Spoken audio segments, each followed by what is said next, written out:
All right, let's dive right into this truly bizarre internet mystery. You know, the one that started with a completely blank screen and somehow ended up with rumors of a literal media monopoly. Welcome to this explainer. We're going to take all these complex, swirling rumors and break them down so you can actually see the big picture. Today, we're looking at a sequence of events that kicked off with just a few fluffy clouds, but has quickly escalated into speculation about a tectonic shift in the entire entertainment industry. Seriously, we're talking about the biggest pop star on the planet, the biggest entertainment company in the world, and a potential $4 billion deal. So to really understand how we got here, we kind of have to rewind back to April 30th. Right on the heels of our massive, record-breaking 2025 Life of a Showgirl album era, this super cryptic countdown just briefly popped up on her official website before vanishing into thin air.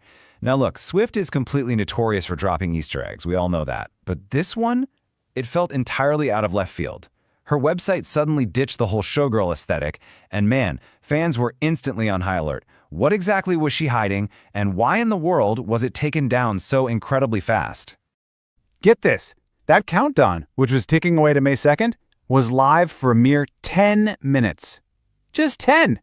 But, you know, in the world of internet sleuths, 10 minutes is basically an eternity. It was more than enough time for millions of eagle-eyed fans to screenshot, record, and capture the whole thing before it got scrubbed from the web. The sheer speed at which this was documented is honestly a massive testament to the dedication of her fan base. But the crazy part wasn't just that a countdown existed, it was what the countdown actually looked like. Okay, Section 1. The Vanishing Website Mystery. Since we all know Swift literally never does anything by accident, every single pixel on that screen got analyzed. Fans immediately clocked a very specific color palette.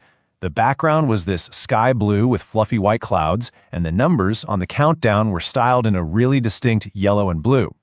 Well, people on X and Reddit instantly connected the dots. The visual match to Pixar's iconic Toy Story franchise was just undeniable. One user pretty much summed up the whole internet's mood, writing, "Toy Story x Taylor Swift is truly going to be the death of me, TBH." Moving right along to Section 2, Unlocking the Pixar Connection. Now this is where it gets crazy. The timeline aligns perfectly to back up this wild animated theory. The official release date for Toy Story 5 is June 19, 2026. And if you're any sort of Swift historian, you already know that June 19, 2006 is the exact day she dropped her debut single, Tim McGraw.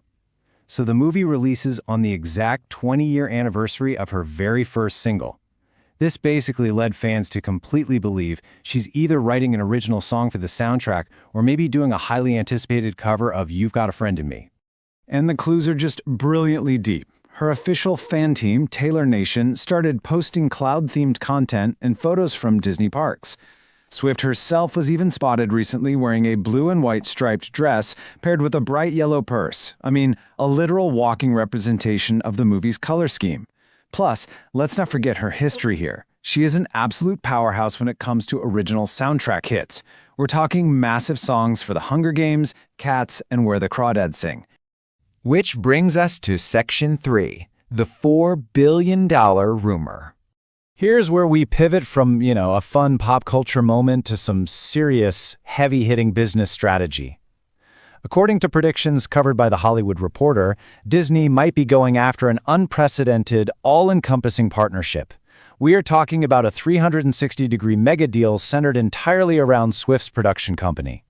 This would make Disney Plus the exclusive home for all her concert films and docs, partner her with Searchlight Pictures for her feature directorial debut, and even expand into live events, theme park attractions, and exclusive merch. Just to put the sheer scale of this rumor into perspective, Disney is allegedly considering paying $4 billion for this exclusive Swift partnership.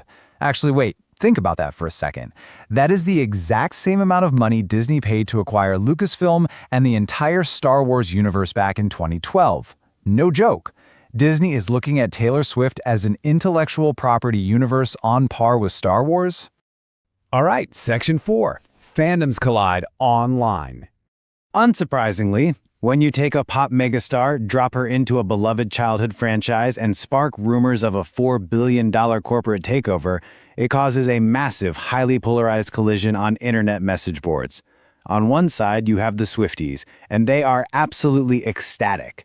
Over on Reddit, fans are deep into theorizing about which emotional ballad she might write or cover for the toy's next big existential crisis. One user pointed out she could cover Sarah McLachlan's totally devastating song from Toy Story 2, saying, "What if she did a cover of When She Loved Me, the cover I never knew I needed?" But on the other side of the aisle, you've got your Pixar purists, who are, well, a little less thrilled. Some are actually threatening to boycott the film over her inclusion, feeling like she's just way too big of a pop presence for the movie. One Reddit user even commented, "This just killed a lot of my hype. Probably gonna go see it anyways, just not for the music." It is kind of funny though, because Pixar has historically used massive stars for their soundtracks anyway. Chris Stapleton for Toy Story 4, SZA recently. So huge artists in Pixar films is actually standard operating procedure. Finally, Section 5, the future of Swift Inc. All this internet drama aside, if we step back and look at the history, this rumored $4 billion deal doesn't actually come out of nowhere. Swift and Disney have been quietly building this corporate synergy fortress for over 15 years. It started way back in 2009 with her soundtrack contribution to Hannah Montana, the movie. Then it escalated with exclusive streaming rights for her 2020 folklore documentary, and of course, the massive Eras Tour concert film in 2024. Now, looking at 2026, there were walkthrough pop-up exhibitions at Disney's Hollywood studios. They've essentially been beta testing this partnership for years. So, the really crucial point here is how this deal is structured. The absolute genius of this proposed megadeal is that Swift maintains her hard-won master rights to her music, which we all know is deeply, deeply important to her. Meanwhile, she gets to leverage Disney's unparalleled global consumer products machine for literally everything else: films, merchandise, and potentially even permanent physical footprints inside their theme parks. It's just a wildly mutually beneficial empire-building exercise. So as we wait to see if those Toy Story 5 clouds roll in this June, and if that countdown really was the first domino to fall, we are left with a pretty fascinating question to ponder. What happens when the biggest pop star on Earth doesn't just partner with a studio, but becomes her own Disney-sized franchise? Are you ready for the Disney Swift cinematic universe? Thank you so much for joining me for this explainer, and I'll catch you on the next one as we keep decoding the fascinating world of business and pop culture.